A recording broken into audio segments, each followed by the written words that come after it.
नमस्कार। आज हम एक बहुत ही महत्वपूर्ण सुप्रीम कोर्ट फैसले पर बात करने वाले हैं। ये हिंदू परिवारों में बेटियों के संपत्ति के अधिकार से जुड़ा है। विनीता शर्मा बनाम राकेश शर्मा मामला, इसने ना काफी कुछ साफ किया है। कोशिश रहेगी कि इस फैसले से जो मुख्य बदलाव आए, जो स्पष्टीकरण मिले, उन्हें समझें। खासकर ये कि बेटियां सहदायक मतलब को-पार्टनर कब और कैसे बनती हैं, क्योंकि पहले के कुछ फैसलों ने थोड़ी उलझन पैदा कर दी थी। तो सबसे बड़ा सवाल यही था ना कि क्या बेटी को जन्म से ही बेटे के बराबर हक मिलेगा, भले ही पिता 2005 के उस बड़े संशोधन से पहले गुजर गए हों। हाँ, बिल्कुल। यही केंद्रीय प्रश्न था जिसके आसपास सारी बहस थी। देखिए, हिंदू उत्तराधिकार कानून 1956 में जो 2005 का संशोधन हुआ, उसका मकसद ही लैंगिक समानता लाना था कि बेटी भी बेटे की तरह जन्म से को-पार्टनर हों। पर इसके लागू होने पर, मतलब ये कि कब से लागू होगा, कैसे होगा, इस पर थोड़ी स्पष्टता नहीं थी। हाँ, और सुप्रीम कोर्ट के ही पिछले 2 फैसलों ने मामला और उलझा दिया था, है ना। एक था प्रकाश बनाम फुलावती। हाँ, फुलावती में कोर्ट ने कह दिया कि बेटी को हक तभी मिलेगा अगर पिता 9 सितंबर 2005 यानी संशोधन लागू होने की तारीख पर जीवित हों। अच्छा। लेकिन फिर एक और केस आया, दानम्मा बनाम अमर जी। और दानम्मा में कोर्ट ने बिल्कुल अलग नजरिया अपनाया। कहा कि पिता का उस तारीख पर जीवित होना जरूरी नहीं है। तो मतलब बिल्कुल विरोधाभासी बात है। इससे तो कंफ्यूजन बढ़ना ही था। बिल्कुल। और इसी कंफ्यूजन को विनीता शर्मा मामले में सुप्रीम कोर्ट की बड़ी बेंच ने पूरी तरह से सुलझाया। कोर्ट ने साफ किया कि सहदायादी अधिकार, को-पार्टनरी राइट, ये जन्म से मिलता है। ये कोई ऐसी चीज नहीं है जो पिता की मृत्यु के बाद विरासत में मिले। इसे कानून में अप्रतिबंध दाय कहते हैं, अनऑब्स्ट्रक्टेड हेरिटेज।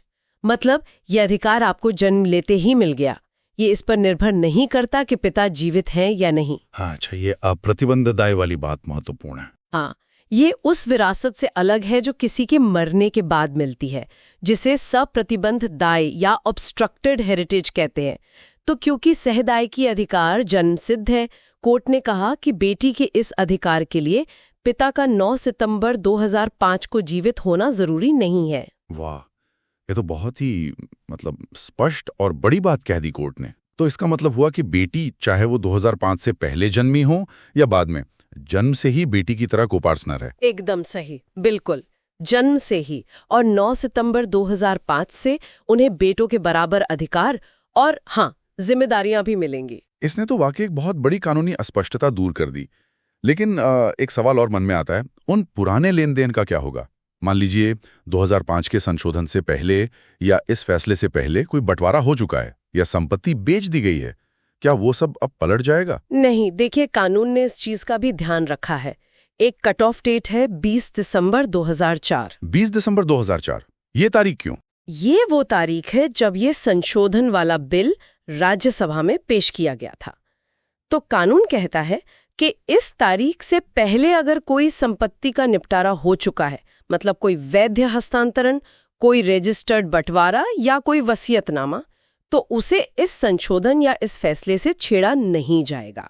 अच्छा, यानी 20 दिसंबर 2004 से पहले के जो फाइनल हो चुके मामले हैं वो सुरक्षित हैं। हाँ, धारा 6(1) का परिंतुक और धारा 6(5) यही सुरक्षा देते हैं।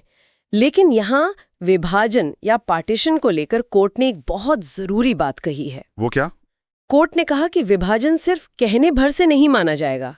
ऐसा नहीं कि परिवार ने आपस में तय कर लिया और हो गया।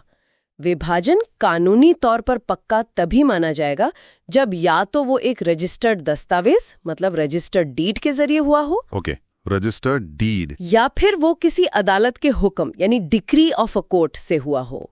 ये धारा 6(1) के स्पष्टीकरण में लिखा है।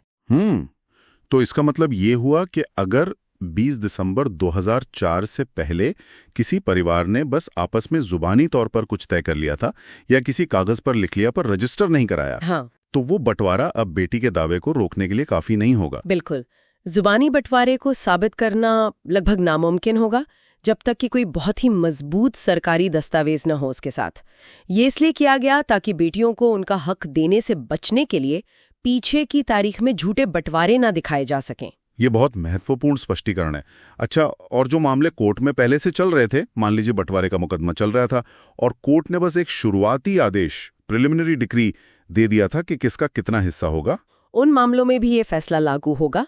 अगर सिर्फ प्रिलिमिनरी डिक्री पास हुई है, फाइनल बंटवारा नहीं हुआ है, तो फाइनल डिक्री पास करते वक्त अदालत को बेटियों को बेटों के बराबर हिस्सा देना होगा, इस विनीता शर्मा फैसले के अनुसार। समझ गया। तो कुल मिलाके जो मुख्य बात निकल कर आई है वो ये कि बेटियां अब जन्म से बेटों के समान सहदायिक हैं। पिता का 2005 में जीवित होना जरूरी नहीं और ये हक उन्हें 9 सितंबर 2005 से मिलेगा। हाँ, बस 20 दिसंबर 2004 से पहले हुए रजिस्टर्ड या कोर्ट द्वारा तय बंटवारे सुरक्षित रहेंगे। बिल्कुल सही कहा आपने, यही सार है। कानून ने बराबरी तो दे दी है, लेकिन यहाँ एक विचार करने वाली बात भी उभरती है। कानून ने 2004 से पहले के विभाजन को साबित करने के लिए रजिस्टर्ड दस्तावेज या कोर्ट की डिक्री की जो इतनी सख्त शर्त रखी है, उसका उन अनगिनत परिवारों पर क्या असर पड़ेगा जहां शायद सालों से, पीढ़ियों से अनौपचारिक, जुबानी या पंचायत स्तर पर ही बंटवारे होते आए हों, जहां रजिस्ट्रेशन वगैरह का चलन ही ना रहा हो। क्या ये फैसला सच में सारे पुराने विवाद खत्म कर देगा या फिर उन पुराने अनरजिस्टर्ड बंटवारों को साबित करने की एक नई कानूनी लड़ाई शुरू कर देगा? ये एक सवाल है जिस पर सोचने की जरूरत है।